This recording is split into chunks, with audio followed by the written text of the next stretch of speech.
of those steps and I decided I was probably a bit too cold and it might go horribly wrong. There's sharp corners up here, that could have been disastrous. I was a bit worried when Sean said ladies' night, because ladies' night, to my mind, isn't this. And thank God, because that's not my place at all. My name's Mary, and I'm going to start off by telling you an anecdote about my life from a very long time ago, thankfully, but it's one of my most embarrassing moments, which in itself is quite an achievement, because when I was a student, I was in a play, and I had to act embarrassed, and I didn't know how it felt. Which is quite a weird thing to admit, that you don't know what it feels like to be embarrassed, particularly if you've met my mum.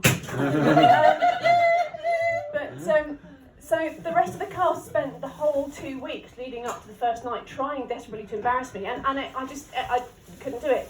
But there was this one time that in retrospect I realised was mortifying. So that's what I'm going to tell you about. Because we do all have that one story, at least one story, don't we, where we've done something or said something and you just wish the ground would open up beneath you. Yeah? Yeah, the lady there's nodding. What? Do you want to share? I'll do it too many, we don't have time. Okay, fair enough, all right. Well, mine, I say, was a long time ago. I've moved many times and I've changed my name, so they will never find me. But I was at a work conference, and what I think makes this worse is it actually was a Church of England work conference. There was at least one bishop in residence, and it was kind of a little country place. And it was the kind of thing where you arrive sort of mid-afternoon, you check in, you go and settle into your room, you unpack, you find out whether there are any decent biscuits with the kettle. There weren't. You have a cup of tea, and then you sort of all gather for awkward pre-dinner drinks, and then you sit down and have a meal together. And I knew some people, and other people I didn't know at all, and I was trying my hardest to kind of impress them, because, that's what I do, high achieving and all that. And dinner arrived, and it was very, very mediocre, very bland English food. But obviously the place thought that it wanted to be quite classy, and the reason I know this is that the dessert, when it came, had a glacé cherry on the top.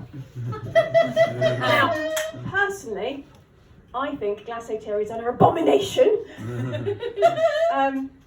But equally, I didn't want to be that person who was a bit picky and left, half the meal on the side. So I did what I thought was a socially acceptable thing. And I have a word of advice. When you're at a work conference and you've got to work with a bunch of people for the next couple of days, particularly if you're trying to impress them, don't offer them a cherry. It's very awkward.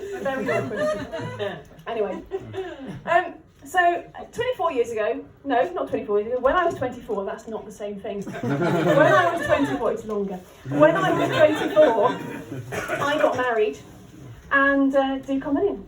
Not to him. But it might surprise you to know I did get married to a man, because I know what you're all thinking. You looked at me and you just all thought, but Mary, we assumed you were a lesbian. And you would be absolutely right. But what you have to understand is that I was brought up in Norfolk in the 1980s. And they hadn't invented lesbians back then. So how was I supposed to know? When I came out, it was absolutely no surprise to any of my friendship group or my family, or even, apparently, my soon-to-be very ex-husband, who looked at me and went, yeah, I always thought you might have been a lesbian. I have so many questions about that. I mean, why did you go out with me? Why didn't you tell me? We could spend so much time,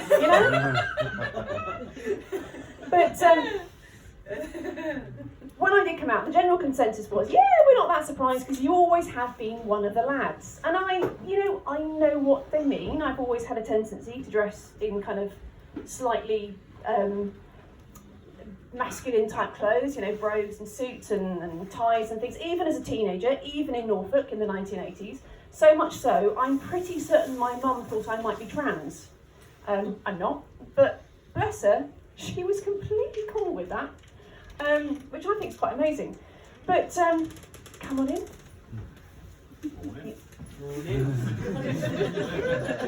No. And I've always kind of struggled with that identity thing, and I'm very impressed by people who, for example, are trans and really understand who they are and are, so determined that they understand who they are that they're prepared to do something medically quite drastic to themselves. But also, just generally, people who just know who they are. Because I'm kind of 70 million different things depending on what day of the week it is and which way the wind's blowing. But my wife, for example, Catherine, who is sitting closest to the fire, because I think she might be part lizard. And if you know Mulan, yes, she does do that tongue thing.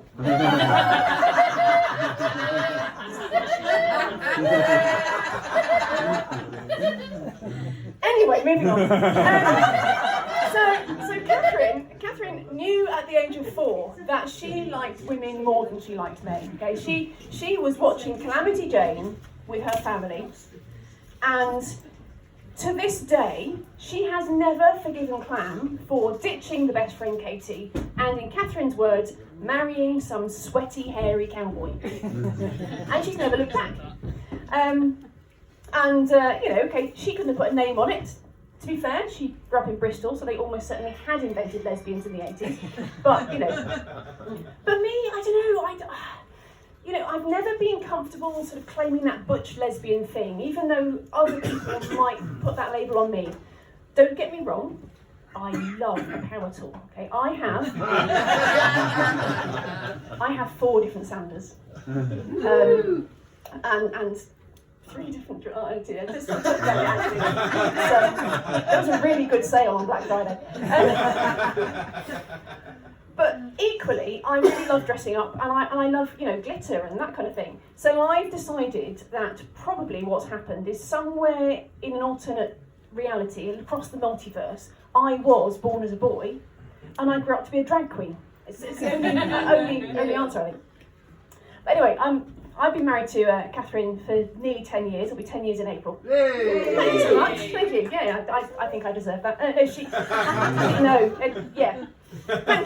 And I can say that, Debbie, the absolute glamour of a mammogram is when you have it as a joint date. There's nothing like going for a meeting big screws. Gowns, those special gowns that, what was I saying? Yeah, married for 10 years. Yeah, there we go. And over the course of the time that we've been together, we've realised that basically everybody in our family is neurodiverse in one way or another. Yeah. Except for her. Now, let me give you a little bit of background. Catherine is a specialist autism teacher for Birmingham City Council. So she knows her shit, right? This is her area of expertise. Which I think, for her, means that living with us is a little bit like that woman in the 70s who lived with gorillas. But for us, she's the special needs kid. And I find myself watching her doing things. I shouldn't really, it's not fair. But I watch her doing so. It could be anything, chopping carrots or I don't know, folding. So it doesn't matter. It's irrelevant. And I'll be watching her thinking, why are you doing it like that?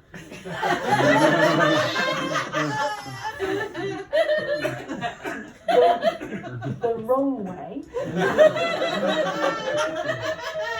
When you could be doing it the way I do it. Properly. And every now and then, that little voice can't stay inside, and I say something, and it goes something like this: "My love, I love you. Why are you doing it like that?" And at this point, she will do one of 2 things.